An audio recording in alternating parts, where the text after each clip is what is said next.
My name is Valentine Lynch. I use they, them pronouns, and I'm the Youth Wellbeing Coordinator at HRC. I am also, fun fact, a proud former Youth Ambassador for the organization. Thank you, thank you.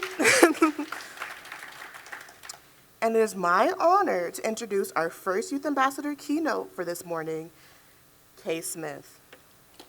Yeah. Kay, who uses she or they pronouns, is a bisexual woman from Chicago and a current youth ambassador in her second year with HRC and a proud community college student. Kay has been brave and vulnerable in sharing their mental health journey, which included receiving affirming mental health treatment in high school, where she felt validated enough to come out as her authentic self. They have made a vow to advocate for communities of color to receive the same affirming care that she did. Kay has many accomplishments to her name, including serving as the co-founder and president of the first Youth Advisory Council at her local LGBTQ+ center. Yeah. And helping to organize the first Pride Fest in her area. Now, please help me welcome Kay to the Time to Thrive stage.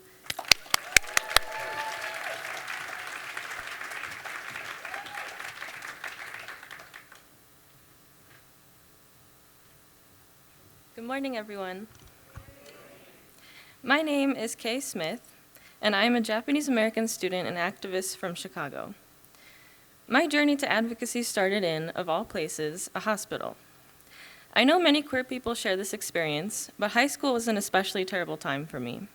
It was marked by social isolation, school absences, and a feeling that I just didn't belong.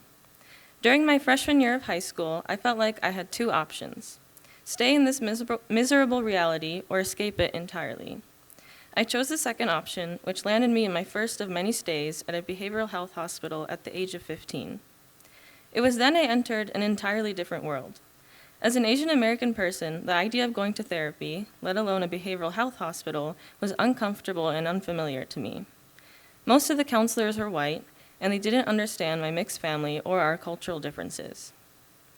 During this first hospitalization, I slowly started getting acclimated to the idea of therapy and started befriending the other patients. A few weeks into my stay, I noticed a couple patients going to something they called gay group. I remember the intake counselor briefly mentioning a new LGBTQ support group when I was first hospitalized, but I had immediately declined participation because I had a parent with me during the intake. I honestly hadn't come to terms with the idea that I might be queer, and I wasn't ready to put a label on anything. But with the encouragement of my new friends, I joined gay group, and there I learned that an LGBTQ+ counselor interning at the hospital had decided to create an offshoot support group, and without her lead, I may not be here in front of you today. I love this support group. Through meeting with them weekly, I became increasingly confident in my identity, and I found the sense of community that I had desperately craved at school. Eventually, I felt comfortable enough to come out as bisexual, and with a lot of support, started coming out to my family. Despite the sense of community, I was still struggling and was bouncing in and out of the mental health system during my sophomore and junior year of high school. And not every program was as accepting as the first. One program forbade us from stating our pronouns or discussing our LGBTQ identities, and a head therapist there described bisexuality as a fad of the 90s and being trans as a fad of the 2010s. Yes, and just because the program was accepting of my queerness didn't mean they're accepting of my other marginalized identities. One program I was hospitalized in prohibited me from speaking Japanese with my mother on the phone because the counselors couldn't understand what I was telling her. As I look back at this time, I wish that all mental health hospitals had LGBTQ+ support groups. But I also wish there was an understanding that racial oppression compounds mental health issues. Those of us with marginalized identities were left with unmet mental health needs, and we shouldn't have to fight to be accepted by the people who are meant to provide us with care. Eventually, I started getting better and began attending school like everyone else. I even made it to college. But going to school and becoming an advocate presented its own set of problems.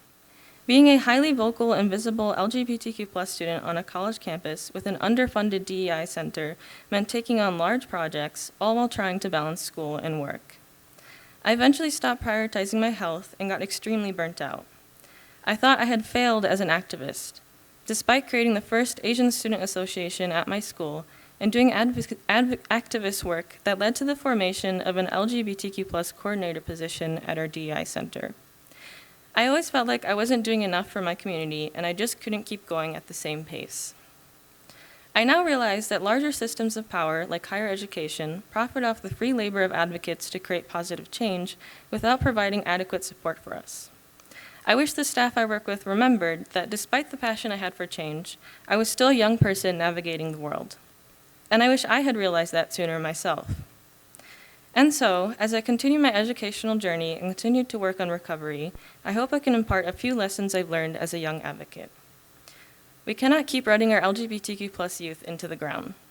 Listen to our ideas about improving the world around us, but don't just listen, work with us to implement them. And most of all, check in with us too. Activists, especially young activists, seem incredibly strong, and we are. But we're people who deserve rest and time to just experience life. At this point in my life, as much as I felt like I couldn't, I am proud to say I will continue to be an advocate, but with the new goal of also prioritizing my health and happiness. And to any young advocates who may be listening, you don't have to try and change the entire world tomorrow. Just your existence is valuable, and you will be okay. Thank you.